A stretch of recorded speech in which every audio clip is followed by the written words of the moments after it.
نقطة المدير الفني للنادي الاهلي، الناس كلها معلش عمالة تهبد، وكل واحد عمال يتكلم من ناحية ويقول لك النادي الاهلي جاب فلان، النادي الاهلي بيفاوض فلان، الاهلي بيعمل كذا. كل الاسامي اللي انت سامعها دي مش صح. يعني موضوع ابل فيريرا ده مش صح تماما. الراجل بياخد 8 مليون دولار في السنة، هو الاهلي هيديله الكلام ده؟ ماركو روزا بياخد 6 مليون دولار في السنة، الاهلي هيديله الكلام ده؟ مفيش الكلام ده. كل الاسامي اللي انت بتسمعها دي واللي هتسمعها الفترة الجاية ده شغل اللي هو هبد.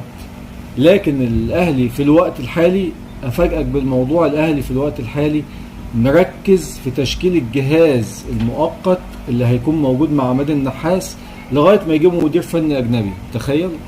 ومركز على موضوع ان هو يعين نائب مدير رياضي او مدير كوره في الوقت الحالي. التركيز مش على المدير الفني حاليا الاجنبي، هو كده كده مدير فني اجنبي اللي جاي. التركيز في الوقت الحالي على الجهاز المعاون ومدير كوره او مساعد مدير رياضي فقط لا غير. لكن المدير الفني هم شغالين في الملف ده، لكن مش بالقوه اللي انت متخيلها. فكل الاسامي اللي انت بتسمعها دي هبد، والكلام ده اصلا لا اساس له من الصحه.